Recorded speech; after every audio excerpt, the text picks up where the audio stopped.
लेकिन बात ये होती है कि ये धमनी में जो रक्त बह रहा है वो कैसे बहता है। तो धमनी का जो संपर्क होता है वह पंपिंग स्टेशन से होता है, ठीक है। और पंपिंग स्टेशन किसको बोले हैं?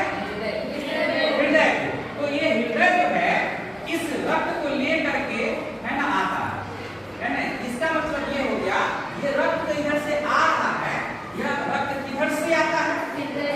हृदय से आता है, ठीक है। और हृदय से आने के बाद वो कहाँ आया? कोशिका तक आया।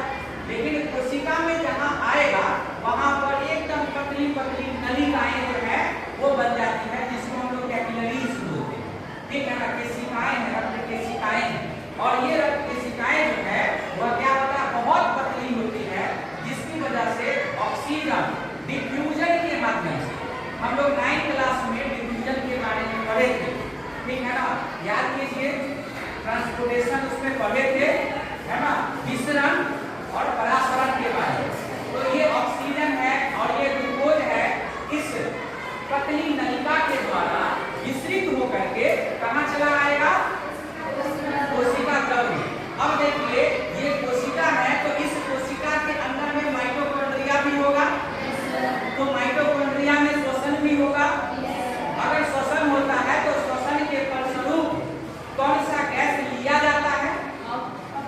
ऑक्सीजन। तो ये ऑक्सीजन आया है ना, ऑक्सीजन ये कहाँ चला जाएगा? माइटोकॉन्ड्रिया में। और ये माइटोकॉन्ड्रिया देता क्या है?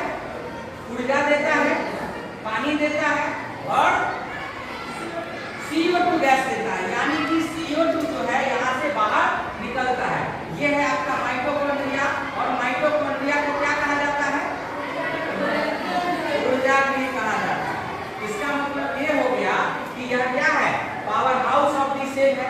तो ये powerhouse of the cell है, ये कार्बन डाइऑक्साइड को रिलीज किया।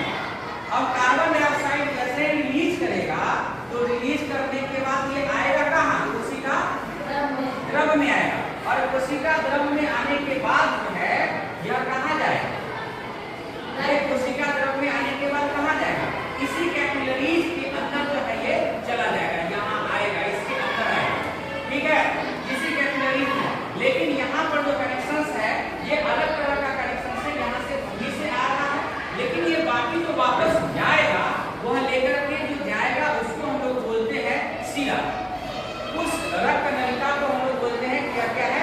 शिरा है, जिसको अंग्रेजी में बोलते हैं वेन, ठीक है। और इस शिरा की खास बात यह है कि इसमें छोटे छोटे कपाट होते हैं। क्या होते हैं? कपाट होते हैं, है ना। भाग जिसको हम लोग बोलते हैं, ये भाग लगे हुए होते हैं जो बैक फ्लो को रोकता है। इसका मतलब ये हो गया कि यहाँ से कार्बन डाइऑक्साइड किसमें आ जाएगा? इस रक्त नलिका के यहाँ पर आएगा। उसी तरह से और भी जो क्या होते हैं? अपशिष्ट पदार्थ होते हैं, जैसे अमोनिया, ठीक है ना। जो नाइट्रोजनस जो अपशिष्ट पदार्थ होते हैं उसको भी शरीर से बाहर जाना होता है, तो वो भी कहाँ आ जाएगा? रक्त में आएगा।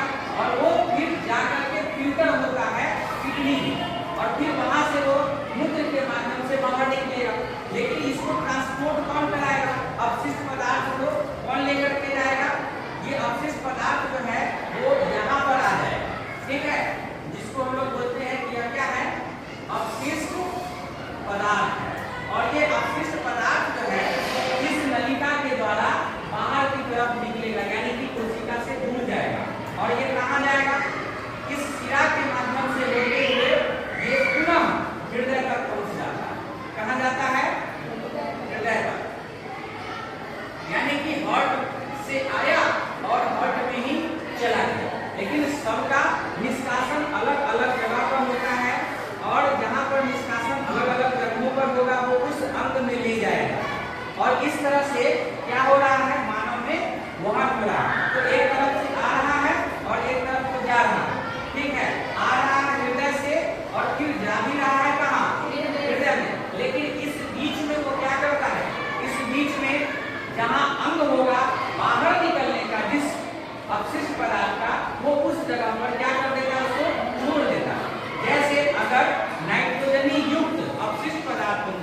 इतना समझने में किसी को कोई दिक्कत?